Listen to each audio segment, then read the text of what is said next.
Hey guys, welcome back to my channel. I'm Frank and today I'm going to be reacting to how James Corden destroyed his reputation. And this is by Sunny VTV, and let's watch.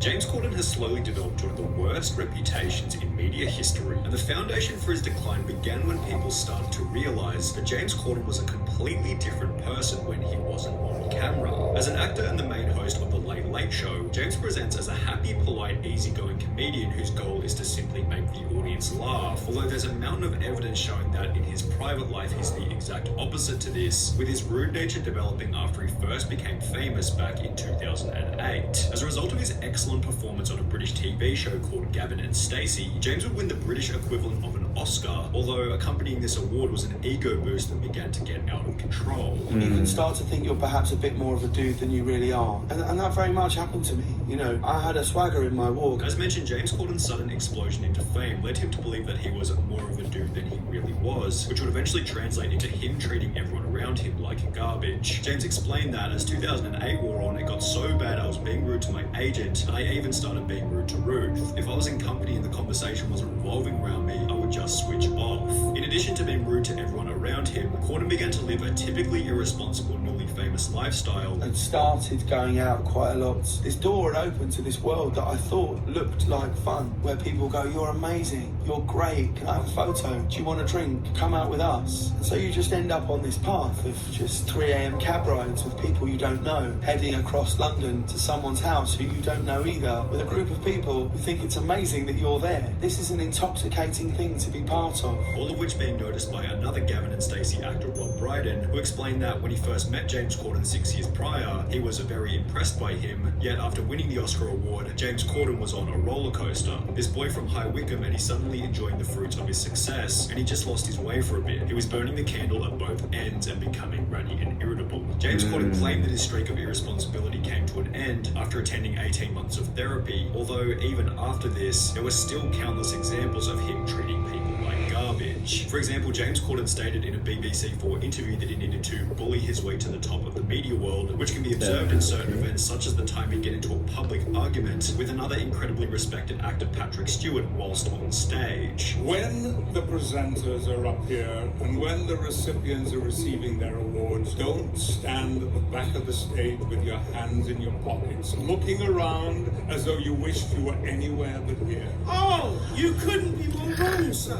And if it looked like that, I'm so sorry. But when you come up and present an award, just get on with it. After Patrick Stewart would confront James about looking disinterested during the presentation, the argument would escalate in front of everyone. Sorry, I wait for the punchline. Go on. No, seriously, go on. Okay. No, go on.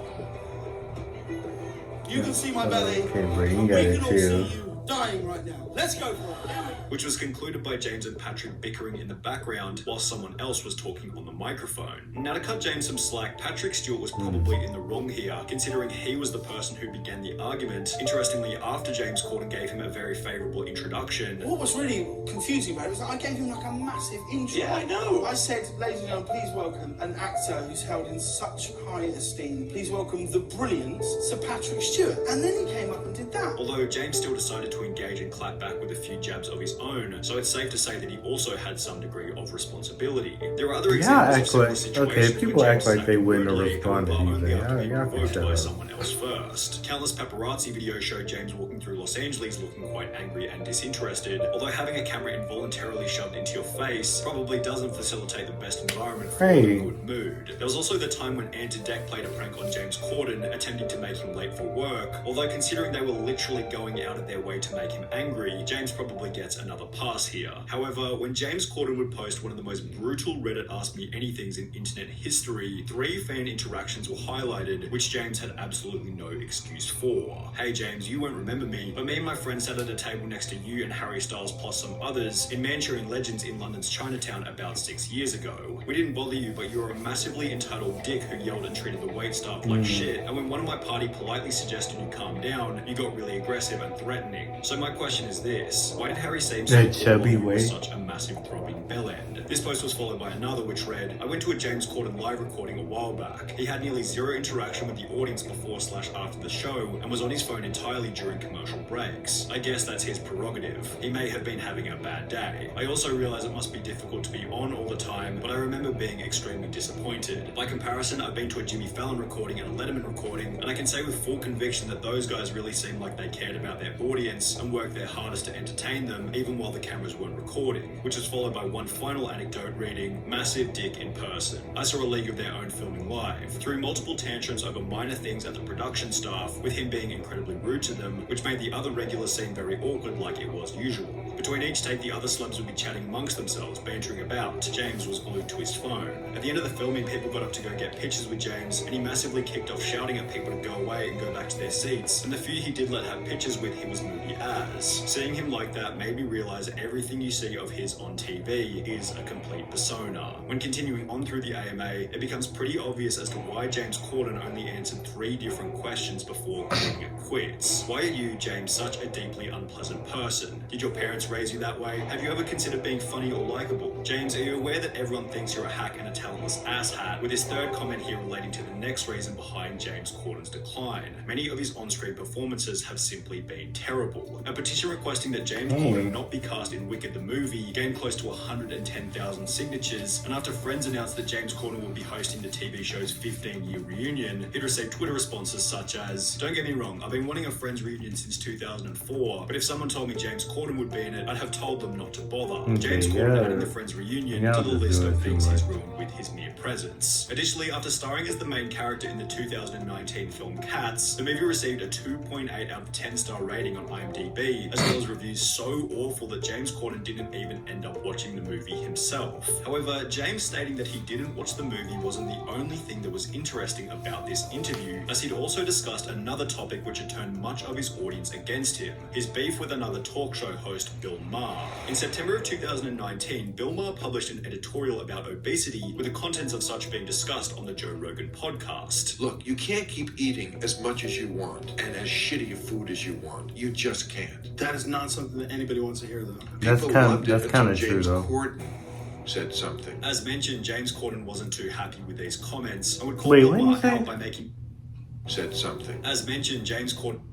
To hear, though. People loved it until James Corden said something. As mentioned, James Corden wasn't too happy with these comments and would call Bill Maher out by making both some reasonable arguments. If making fun of fat people made them lose weight, there'd be no fat kids in schools, and I'd have a six-pack by now. As well as some awful ones, such as a zero personal responsibility statement that Bill Maher was simply lucky to have a body that burned more calories than him. We're not all as lucky as Bill Maher, you know? We don't all have a sense of superiority that burns 35,000 calories a day. Which Bill interpreted as the easy, low-risk way out of the argument. He missed a great opportunity to literally save lives. He took the easy way out. Of course, you can always get applause for saying, oh, let's boo the mean man who's told the truth. That's not brave. As is usually the case with these kinds of topics, there were supporters for both sides of the argument. However, James unnecessarily forcing himself into such a divisive conversation where people already disagree with him was probably a net negative toward his reputation, just like the time his carpool karaoke was outed for being fake. The segment during which James Corden drives around singing songs with various famous musicians was called out by a user on Twitter in early 2020 after they noticed Justin Bieber and James Corden in a car, which wasn't being driven but rather being pulled on a trailer. The video Does would it rack up over matter? 14 million views, which Come prompted on an now. incredibly hilarious Y'all just response from nitpicking James at this Corden point. himself, in which he would go ahead and debunk the claim that the series had been faked. 95% of the time,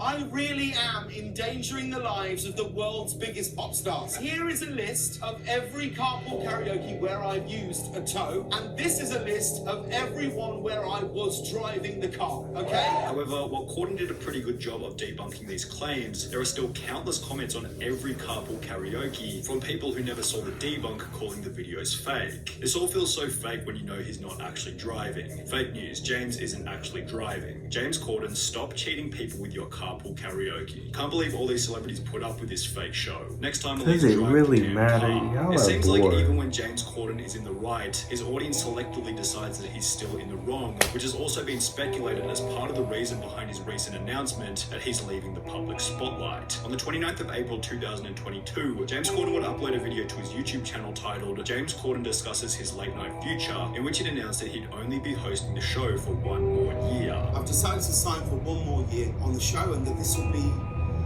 will be my last year hosting the Late Night Show. In a different interview, James Corden specified that his motive for leaving the entertainment industry was to spend more time with his family. I don't want to do it forever. Nah, bro, We're a people really getting long tired way of away you. from home. We're a really long way away from people who are getting older, and we're a really long way from them if something should ever happen. And that plays on my mind a lot. However, many have speculated that being such a disliked celebrity has put an unbearable amount of pressure on him, which becomes especially obvious when looking at the comments regarding his retirement. James Corden is a talentless bag of garbage. Goodbye, good riddance. They disrespect this. Ruins everything he's involved in. Probably one of the most annoying people in the business, it seems. Please don't come back to the UK. Please don't come back to the UK. Please don't come back to the UK. With each of these comments being accompanied by flattering articles such as, farewell James Corden, you were an asshole.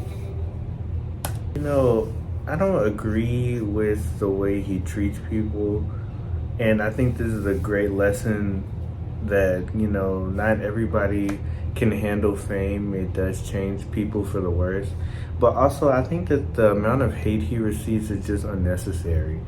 Like, if you don't like him, then just don't watch him. What's the point of leaving hate comments and doing all of that stuff on whatever? I just find it unnecessary, but hey, people are gonna do what they want to do. This is an interesting video. Comment down below any other videos you want me to react to, and I'll see you in the next vid.